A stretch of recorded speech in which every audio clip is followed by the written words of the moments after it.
Field marshal نے ایران میں کن اہم سول اور ملٹری رہنماؤں سے ملاقاتیں کی ہیں؟ کیا فیلڈ مارشل کا اگلا جو سٹاپ ہے وہ واشنگٹن ہے؟ شہباز شریف نے سعودی عرب اور قطر میں کن رہنماؤں سے ملاقاتیں کی؟ لبنان اسرائیل تنازع کی تاریخ کیا ہے؟ یہ کن مراحل سے گزرا اور اب کیا حالات ہیں؟ کیا واقعی لبنان میں امن ہو پائے گا؟ اور اس کے علاوہ اسلام آباد میں مذاکرات کا دوسرا دور کب متوقع ہے اور کیا امن معاہدے پر دستخط ہو جائیں گے؟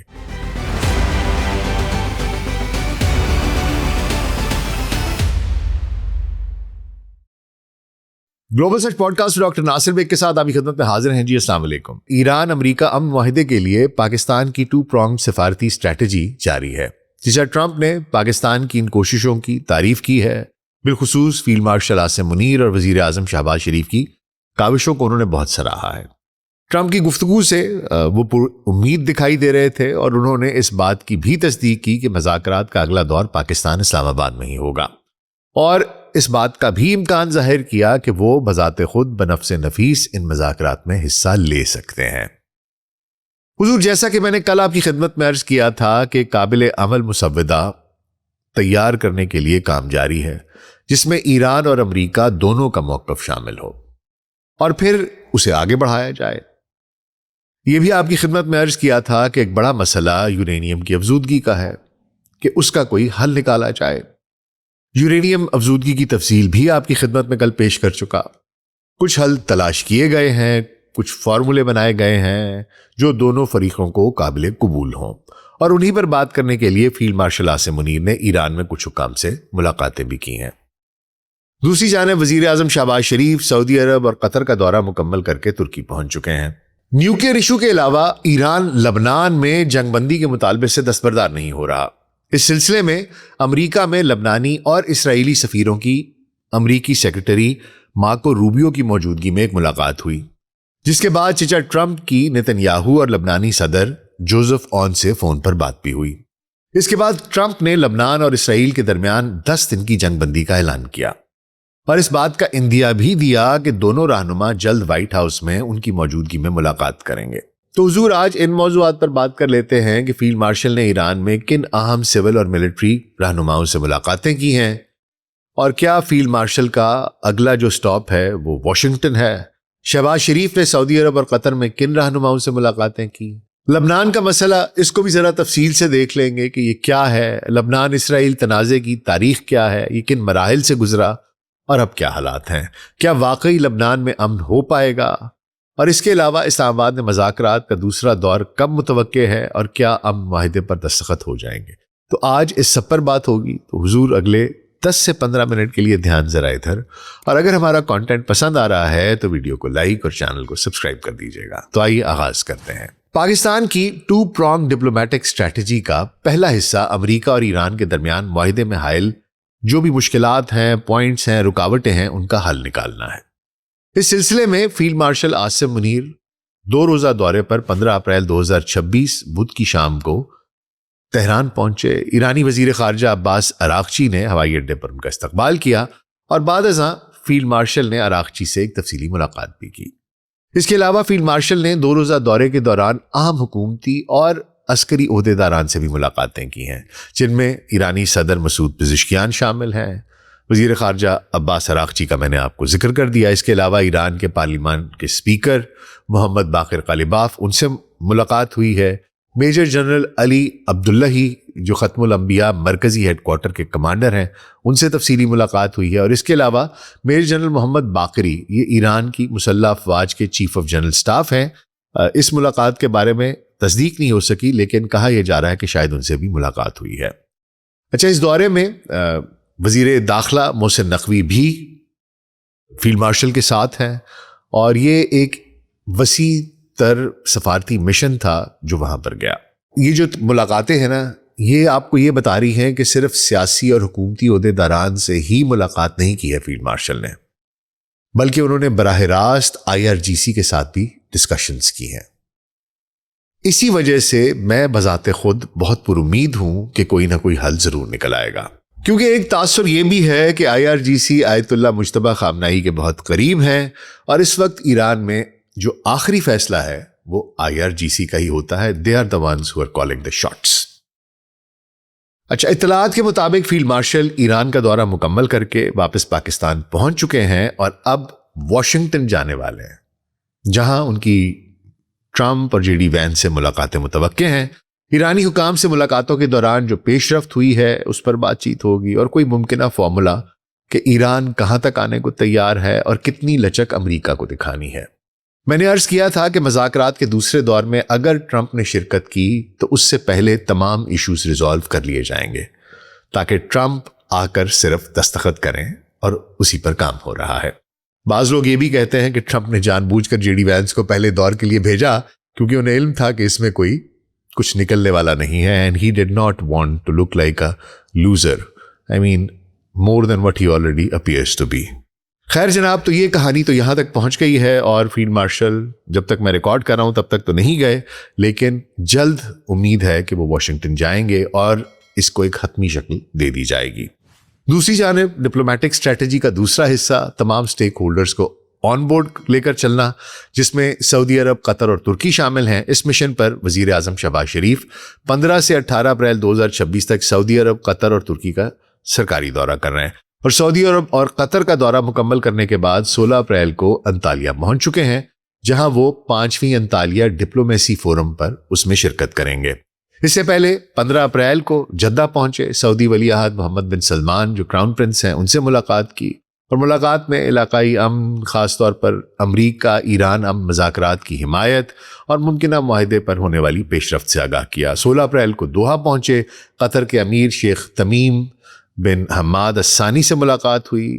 فوکس اس ملاقات میں بھی امن ڈیل پر رہا کہ ان کو آن بورڈ لیا جائے. اس کے بعد انطالیہ پہنچ چکے ہیں شہباز شریف، جہاں پر وہ انطالیہ ڈپلومیسی فورم میں شرکت کریں گے اور لیڈرز پینل میں پاکستان کا موقف پیش کریں گے. اس کے علاوہ ترکی کے صدر رجب طیب اردگان سے بھی ان کی ملاقات ہوگی اور عین ممکن ہے کہ دیگر عالمی رہنماؤں سے بھی ان کی دو طرفہ بات چیت ہو.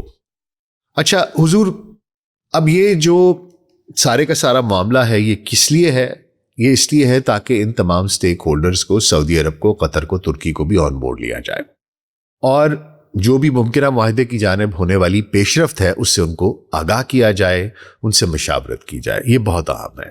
دیکھیے معاملہ بہت حساس ہے کہ فیلڈ مارشل اور وزیر اعظم کسی اور پر بھروسہ نہیں کر رہے، خود گئے ہیں تاکہ یقین دہانیاں کرائی جا سکے اور کسی قسم کی کوئی غلط فہمی کی گنجائش نہ رہے، تاکہ ایران امریکہ جنگ بندی کو مستقل امن معاہدے کی شکل دی جا سکے. دیکھیے فیلڈ مارشل عاصم منیر نے نیوکلیئر اور اس کے علاوہ جو دیگر معاملات، جو مسائل حائل ہیں، جو نکات حائل ہیں مستقل امن معاہدے کے درمیان، ان پر ایران میں بات چیت کی ہے. کچھ موقف ان کا لیا ہے، کچھ ان کو قائل کیا ہے، بات چیت کی ہے اور اب وہ واشنگٹن جا رہے ہیں تاکہ امریکی موقف لیا جائے، ان کو بتایا جائے، کچھ لچک دکھائی جائے اور اس کو حل کیا جائے. لیکن اس کے علاوہ ایک اور مسئلہ ایسا ہے جو امن مذاکرات اور معاہدے کی راہ میں بہت بڑی رکاوٹ ہے اور وہ ہے لبنان میں جنگ بندی. اب اس معاملے پر پاکستان اسرائیل کے ساتھ سفارتی تعلقات نہ ہونے کی وجہ سے براہ راست کچھ نہیں کر سکتا. مذاکرات کے پہلے دور کے دوران لبنانی وزیر اعظم نواب سلام نے پاکستانی وزیر اعظم شہباز شریف سے فون پر بات کی تھی اور ممکنہ طور پر امریکی عہدیداران تک پیغام پہنچا دیے گئے کہ جناب لبنان یہ چاہتا ہے. اس کے بعد امریکہ میں لبنانی اور اسرائیلی سفیروں کی ملاقات ہوئی اور ٹرمپ نے کل رات 10 دن کی جنگ بندی کا اعلان کیا ہے، دونوں لبنان کے صدر اور نتن یاہو سے بات چیت کرنے کے بعد. اور اس کے علاوہ انہوں نے کہا ہے کہ لبنانی صدر جوزف اون اور بنجامین نتن یاہو ان کی ملاقات عنقریب وائٹ ہاؤس میں متوقع ہے. لیکن یہ ایک بہت ہی پیچیدہ مسئلہ ہے، تقریباً اتنا ہی جتنا فلسطین، بلکہ اگر میں کہوں کہ یہ فلسطین کے مسئلے کا ہی ایک حصہ ہے، اسی کا ایک جز ہے، تو غلط نہیں ہوگا. میں چاہتا ہوں کہ اس کی کچھ تاریخ آپ کی خدمت میں پیش کر دوں تاکہ سمجھنے میں، سمجھانے میں تھوڑی سی آسانی ہو جائے. لبنان مشرقی بحیرہ روم کے کنارے میں واقع ایک چھوٹا سا ملک ہے. اس کی سرحدیں شمال اور مشرق میں شام سے، جنوب میں اسرائیل سے ملتی ہیں، جبکہ مغرب میں بحیرہ روم ہے. اس کا رقبہ صرف 10,452 مربع کلومیٹر ہے. یہ علاقہ قدیم زمانے سے آباد ہے. یہاں فینیشیائی تہذیب کی جڑیں ہیں جو ہزاروں سال پرانی ہیں۔ مختلف سلطنتوں، روم، عثمانی وغیرہ کا حصہ رہا۔ موجودہ شکل میں لبنان 1920 میں فرانسیسی مینڈیٹ کے تحت گریٹر لبنان بنا اور 22 نومبر 1943 کو آزادی ملی، یعنی اس موجودہ سرحدوں اور ملک کی شکل میں یہ 1943 سے ہے، حالانکہ اس کی تہذیب بہت قدیم ہے۔ لبنان میں مذاہب کا ایک دلچسپ اور منفرد ملغوبہ ہے، ایک امتزاج ہے جہاں عیسائی، سنی مسلمان، شیعہ مسلمان، دروز اور دیگر چھوٹی اقلیتیں رہتی ہیں۔ یہاں فرقہ وارانہ توازن کے لیے خاص نظام ہے جسے طائف معاہدہ کہتے ہیں۔ اس کے مطابق لبنان کا صدر ہمیشہ مارونائی عیسائی ہوتا ہے، وزیر اعظم ہمیشہ سنی مسلمان ہوتا ہے اور پارلیمنٹ کا اسپیکر ہمیشہ شیعہ مسلمان ہوتا ہے۔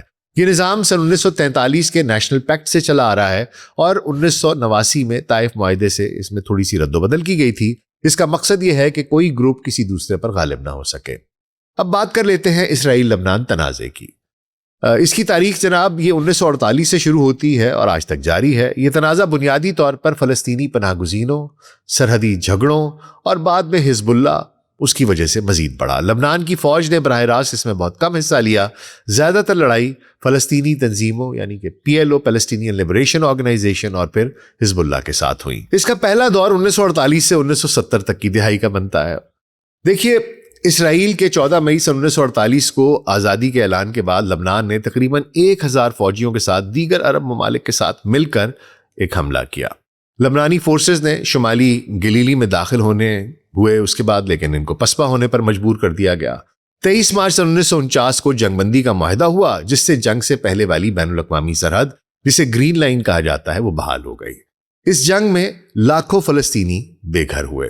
سن 1949 تک تقریباً 1,10,000 پناہ گزین فلسطینی پناہ گزین لبنان آ گئے جو UNRWA United Nations Relief and Works Agency for Palestine Refugees in the Near East ان کیمپوں میں رہتے تھے۔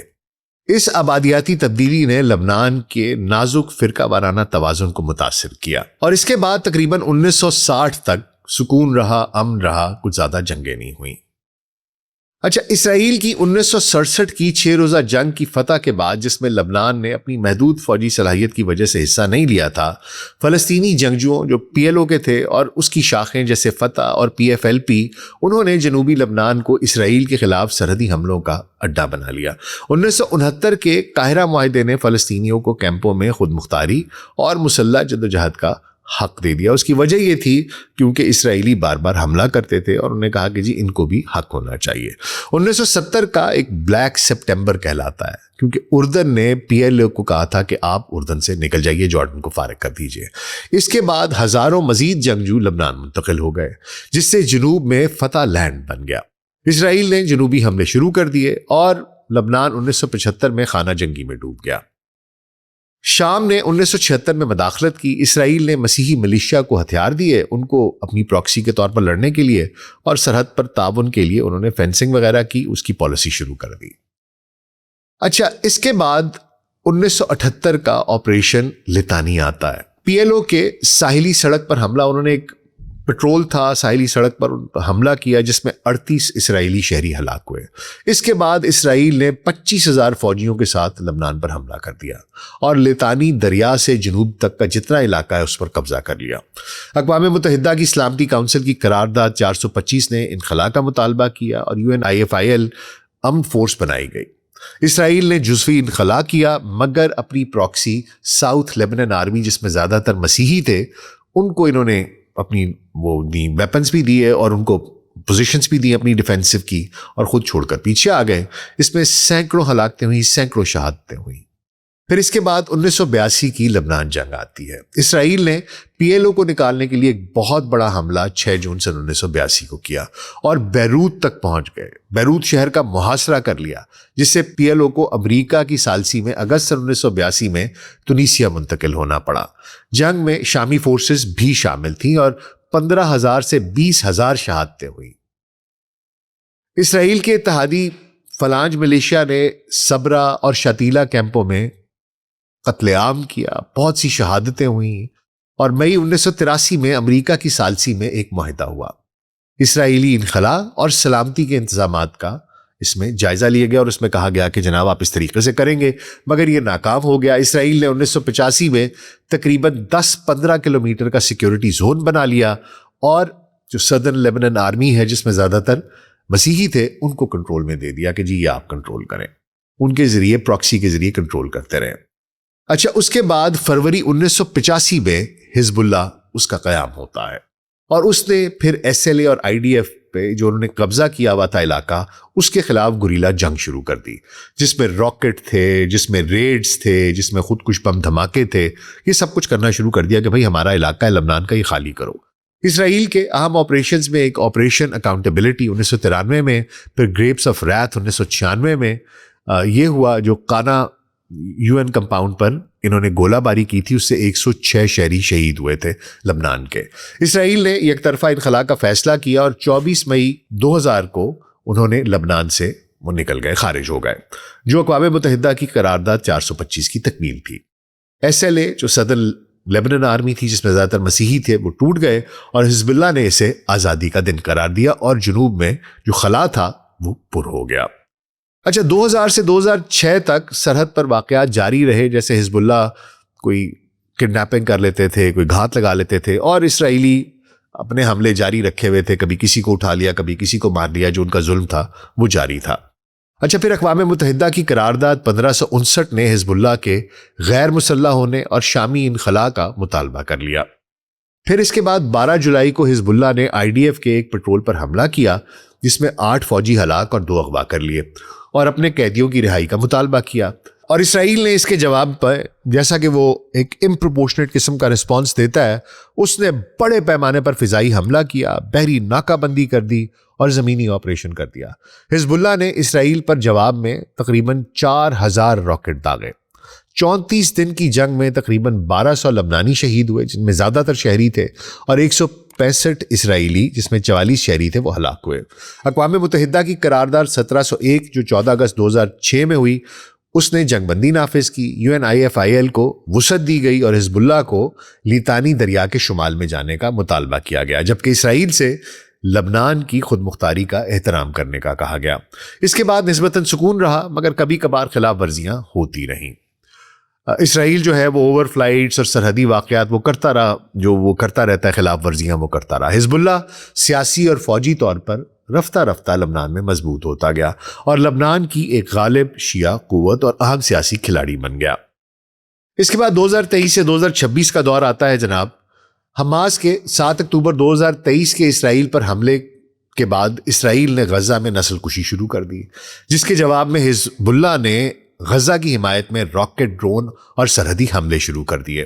اسرائیل نے پھر جوابی حملے کیے۔ ابتدائی طور پر کم شدت کی لڑائی میں دونوں اطراف کا کم نقصان ہوا، لیکن ستمبر 2024 میں اسرائیل نے ڈرامائی طور پر اس کی لڑائی کو شدید کر دیا، اس کی شدت بڑھا دی۔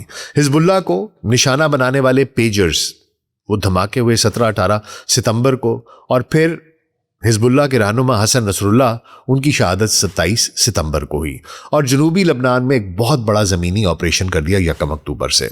جنگ سے لبنان میں بھاری شہادتیں ہوئیں، ہزاروں لوگ مارے گئے، 1 ملین سے زیادہ لوگ بے گھر ہوئے، جنوبی بیروت کے مضافات میں تباہی مچا دی۔ امریکہ کی ثالثی سے 27 نومبر 2024 کو جنگ بندی ہوئی جو قرارداد 1701 پر مبنی تھی۔ یہ بہت ہی نازک اور فرجائل تھی۔ اسرائیل نے روزانہ قریب اپنے حملے جاری رکھے اور کسی نہ کسی طریقے سے ان کو تنگ کرتے رہے، اور حزب اللہ نے مکمل طور پر غیر مسلح ہونے سے انکار کر دیا۔ اچھا، اب آ جاتا ہے اب کا فیز وسیع تر 2026 ایران جنگ، جو امریکہ اسرائیل بمقابلہ ایران ہے۔ اس کے درمیان حزب اللہ نے 2 مارچ 2026 کو اسرائیل پر حملہ شروع کر دیا اور اسرائیل نے جنوبی لبنان میں زمینی آپریشن شروع کر دیا۔ وسط مارچ میں بڑے پیمانے پر انخلاء کے احکامات جاری کیے اور لیتانی دریا کی طرف پیش قدمی جاری شروع کر دی۔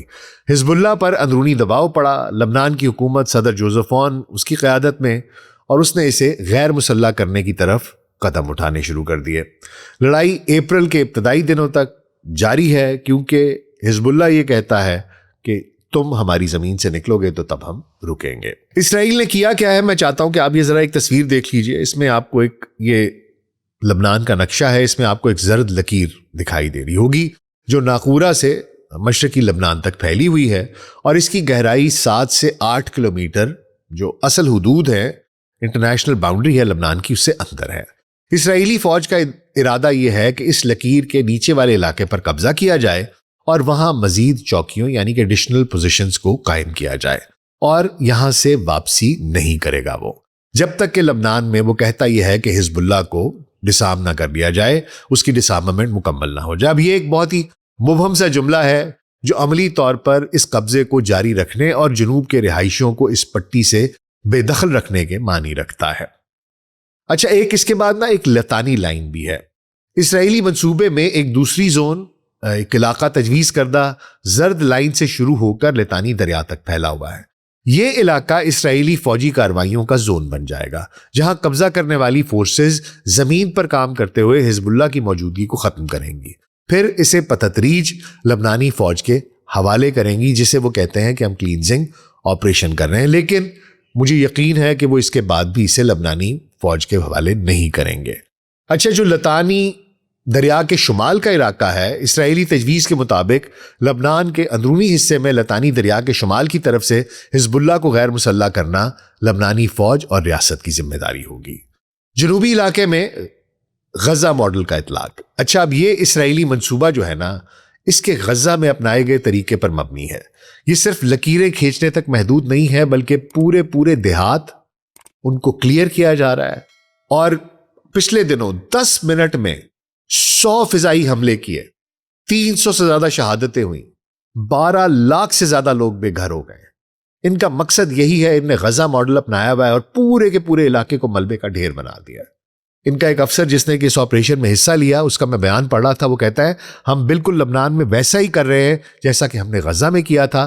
ہمارے پاس ان کے گھروں کی فہرست ہے جنہیں ہم نے گرانا ہے، اور روزانہ ان کا کامیابی کا پیمانہ کیا ہے میں یہ بھی آپ کو بتا دوں۔ وہ کہتے ہیں جی ہمارا روز کا کامیابی کا پیمانہ یہ ہے کہ ہم نے کتنی عمارتیں منہدم کی ہیں، کتنی عمارتیں گرائی ہیں۔